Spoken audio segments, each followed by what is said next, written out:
പ്രധാന വാർത്തകൾ.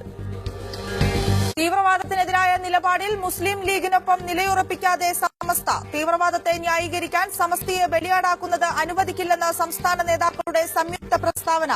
ലീഗ് ക്യാമ്പയിനെ പിന്തുണച്ച് സമസ്ത ജനറൽ സെക്രട്ടറിയുടെ പേരിൽ ചന്ദ്രികയിൽ വന്ന ലേഖനം താൻ എഴുതിയതല്ലെന്ന് ആലിക്കുട്ടി മുസ്ലിയാർ.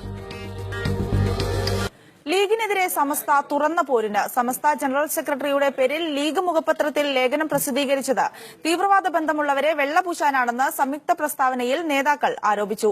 തീവ്രവാദത്തെ ന്യായീകരിക്കാൻ സമസ്തയെ ബലിയാടാക്കാൻ അനുവദിക്കില്ല. തീവ്ര സലഫി ജ്വരം തലയ്ക്ക് പിടിച്ചവരെയും തീവ്രവാദത്തെ ന്യായീകരിക്കുന്നവരെയും നന്നാക്കിയെടുക്കാൻ ശ്രമം നടക്കുന്നതായും സമസ്ത നേതാക്കൾ പറയുന്നു. വിവരങ്ങളുമായി കെ ഇല്യാസ് ഉണ്ട് കോഴിക്കോട് നിന്നും. ഇല്യാസ്, എന്തെല്ലാം കാര്യങ്ങളാണ് സമസ്ത നേതാക്കൾ പറയുന്നത്?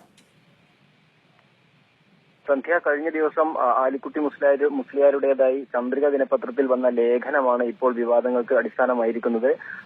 മുസ്ലിം ലീഗ് മുസ്ലിം മതപ്രബോധകരെ വേട്ടയാടുന്നു, ഭരണകൂടം വേട്ടയാടുന്നു എന്നുള്ള ഒരു ക്യാമ്പയിൻ കഴിഞ്ഞ ദിവസം ആരംഭിച്ചിരുന്നു. ഈ ക്യാമ്പയിന്റെ ഉദ്ഘാടന ദിവസമാണ് ചന്ദ്രികയിൽ സമസ്ത ജനറൽ സെക്രട്ടറി ആലിക്കുട്ടി മുസ്ലിയാരുടെ പേരിൽ ഒരു ലേഖനം വന്നത്.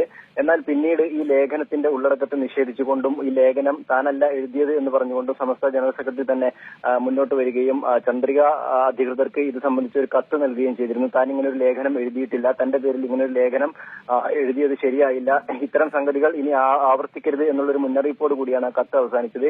എന്നാൽ ഇന്ന് വീണ്ടും, അതായത് സമസ്തയും ലീഗും തമ്മിലുള്ള ഈ ഭിന്നത രൂക്ഷമാക്കിക്കൊണ്ടാണ് ഇന്ന് സമസ്തയിലെ ചില നേതാക്കളുടെ ഒരു പ്രസ്താവന വന്നിരിക്കുന്നത്. സമസ്ത കേരള ജമിയത്തുൽ മുഅല്ലിമീന്റെ ജനറൽ സെക്രട്ടറിയായ ഡോക്ടർ ബഹാവുദ്ദീൻ മുഹമ്മദ് നദ്വിയുടെ നേതൃത്വത്തിൽ 8 സമസ്ത നേതാക്കളുടെ സംയുക്ത പ്രസ്താവനയാണ് ഇന്ന് പുറത്തു വന്നിരിക്കുന്നത്. ഇതിൽ പറയുന്നത് സമസ്ത ജനറൽ സെക്രട്ടറിയുടെ പേരിൽ ചന്ദ്രിക ലേഖനം പ്രസിദ്ധീകരിച്ചത് തീവ്രവാദ ബന്ധമുള്ളവരെ വെള്ളപൂശാനാണ്.